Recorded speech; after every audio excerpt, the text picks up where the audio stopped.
I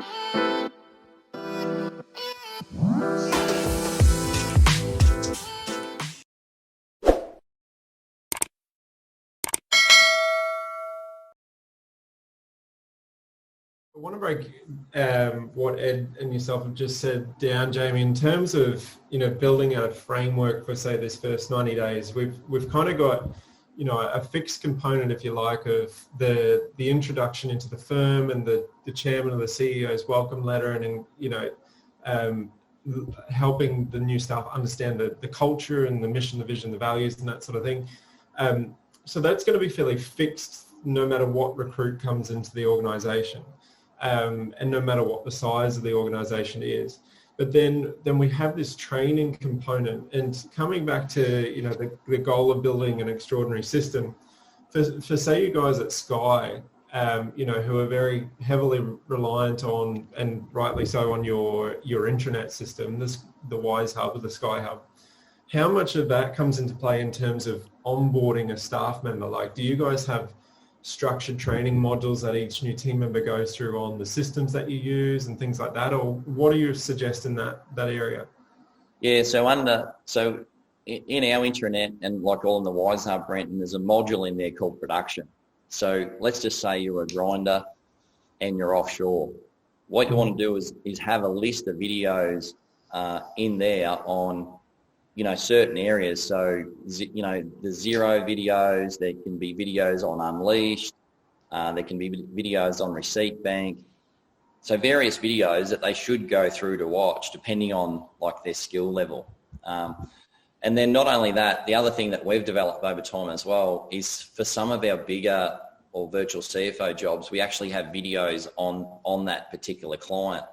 And see, these days you can use Loom, you can use Snagit, you can record, as we are right now, recording any conversation, the screenshots, click by click, you can literally record, and you can just put them in your own spot under how to, and even have one page for that particular client, because you might have a really large client who needs their own video. So I couldn't overstate the emphasis of having those SOPs or those standard operating procedures videos for the staff to follow.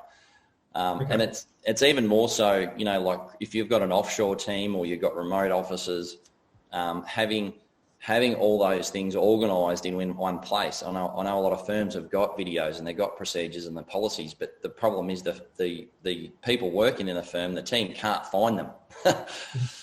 So it's more about just having them, but then being really organised on how to find them as well. So honing in on the grinder role, because for most people listening in, that's probably going to be the area in which we're recruiting in over the next couple of months of this year. There's this balance of micro training and getting them into ingrained into the firm, but also getting their productivity levels up as quick as we can. So how do you guys balance that? Because 8 hours is a long day when you're a new recruit, in some senses, trying to get up to speed with systems, but we also need output to start taking place. So one of Carmen's questions is there an expectation on productivity levels over the first sort of 1, 2, 3 months that you guys aim to target for, knowing that we've got to allow for training in that period? Yeah, well, the answer to the question is it'll just take time, and you'll have to see how they progressively improve as the days and the week and the months pass. So you might have their productivity, say, set at 90%, for example, because that's all they're doing. They're just doing the work. And then over the next 3 months, you'll see how they progress on those review points. And part of that is to make sure, if your firm's a little bit bigger, we always give them a buddy. And so what's a buddy? A buddy is someone who's more senior to them. And then you, as the senior client manager or the senior production manager, whoever it is, and like Ed said, depending on the size, you should be checking in weekly and saying to that buddy, how are they going? How are they progressing? And then not only that, you can spot check some jobs. You can see how much time is being spent on those jobs. But you'll definitely know by looking at the timesheets and looking at the jobs whether that person is progressing or not. But as I said earlier, it's really important that they fix their own mistakes, that you don't just do it for them, and then eventually you'll see them getting quicker and quicker and quicker, and then you'll know whether they're on the money or not. You're not going to know in the first go, the first day, but like Ed said, you'll definitely know after the first 3 months or 90 days how they're progressing. Because if they're not progressing, they might just be incompetent. All right. Okay. So, but they're the ways that you do it. So you want to get them to that productivity level over a series of time. Ed, anything to add to the productivity point? Yeah. So obviously, if the person is an experienced person, you'd be looking at different things to someone who's a graduate, and if the person is experienced, they can do the work pretty quickly. Okay, but the only thing they may not know, which may slow them down, is the idiosyncrasy of that particular client, which is unique to them, and it's the first year that they've worked on. So you've got to allow some sort of training or slowness in that space, but they should be reasonably productive straight away if they're the right person, and that's the easiest one to look at, because you know the job, that last year that particular job took 2 hours, and this person you've scoped it out, you've allocated the times for the right areas, and they know exactly what they have to do, and then instead of taking 2 hours, they take 3 hours or 4 hours, and you allow some because it's the first time they've done it, but you can generally tell. Okay, the one that are harder to tell are the graduates, because they've got so much to learn. They're starting from scratch, and you don't know whether it's incompetence or whether it's just inexperience. So for those who are listening who've trained people, you'll be able to tell whether someone's productive and or whether someone's, I call competent or incompetent, because you can't train incompetence. You can train competence. They're competent, but they're just inexperienced, and it's worth putting the effort into training them. But if they're incompetent, it doesn't matter how much time you put into that person, they just won't get it, and they won't be able to do it any faster.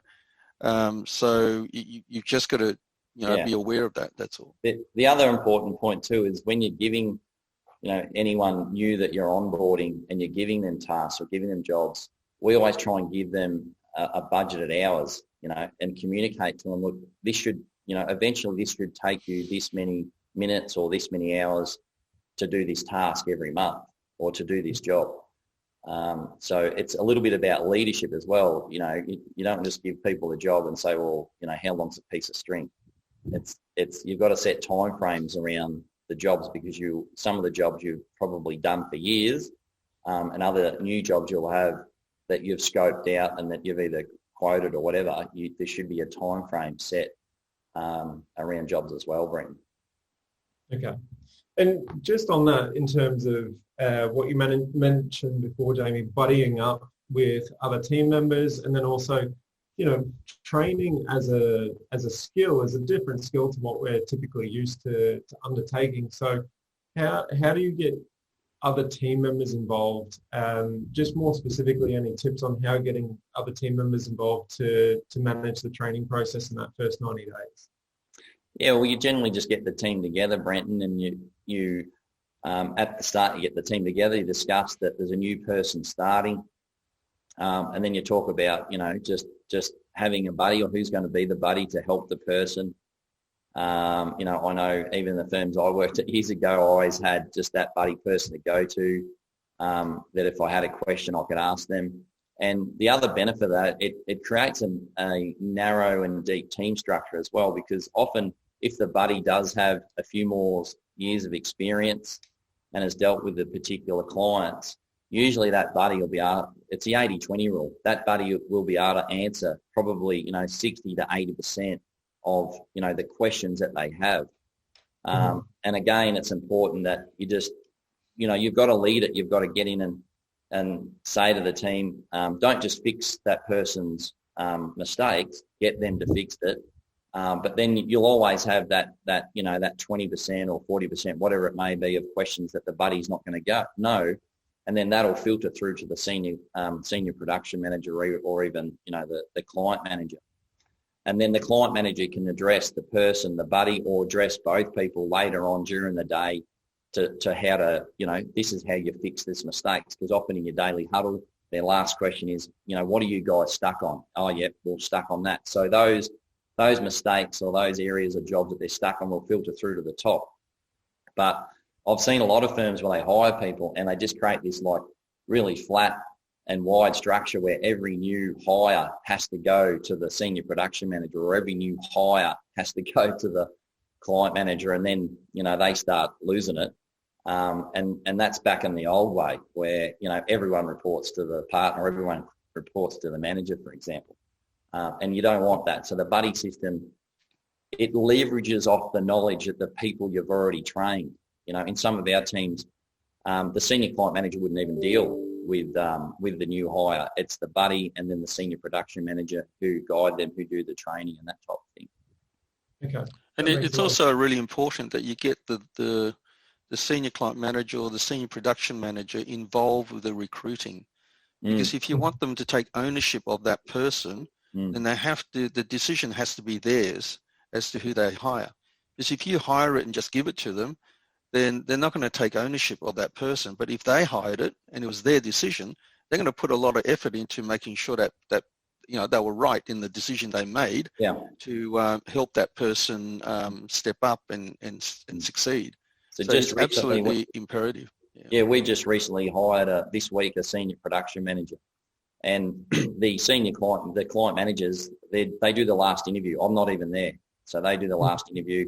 I've done all the other recruiting work, of course, just find the right. But they, as Ed said, that's their call at the end based on 2 or 3 candidates that we recommend. So you must get their buy-in. Coming to many of the Wize tribe guys are hiring offshore now in some sort of capacity. So Jamie, you've got a lot of experience in this, so I'll start with you in terms of any differences in the way in which you guys treat the onboarding and the training process for your offshore team members compared to onshore. Yeah, look, Brenton, I mean, just from a logistical point of view, you haven't got someone who's coming into the office and you can't walk them around and show them the office and introduce them, face to face each person. What you've got to do is obviously jump on the screen, jump on Microsoft Teams, and I always like to call people in. You might have 5 people in in a team session and introduce them, in that way. So obviously it's just logistically different. So you've got to do that, and it's very easy, I guess. I'm just trying to think of someone who's never offshored before. It's always easy just to forget someone when they're not sitting in the seat in the office next to you. It's really just easy just to overlook. They're not in the office, so I'm not going to call them. So you've really got to have a raised awareness to check in with people and say, how you going, and part of that is, I would say, obviously the buddy system, and even more importantly is that daily huddle. To get, because I have seen firms where they won't have the huddle or they forget the huddle. I've seen the best and the worst. I've seen where you've got team members sitting there doing nothing, watching YouTube. So the emphasis is, make sure you have your daily huddle. Make sure they've got the buddy, and you want to be, in the early days, you want to be checking in on them, 2 or 3 times a day.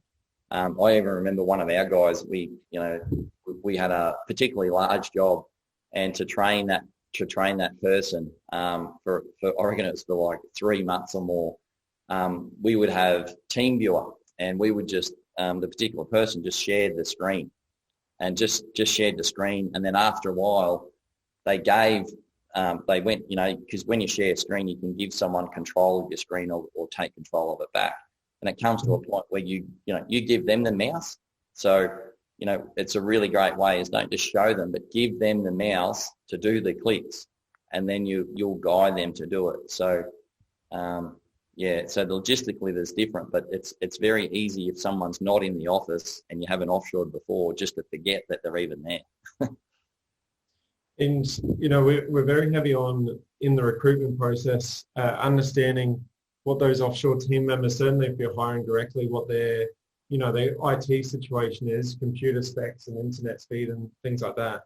Now, when it comes into the actual onboarding part, do you guys get your actual IT contractors involved to make sure everything's set up properly with your onshore team, or do you get your team members to work that out? Because they're not IT specialists, but when you're just hired directly offshore, you simply just have in your checklist to ask them about their setup at home. So do they have do you have two screens? You just simply ask in a round of the interviews simple questions like, what's your internet speed? And you can get them to prove that, within seconds, in minutes. What setup have you got? So you simply have to ask the questions and then check it off, Brenton. Okay.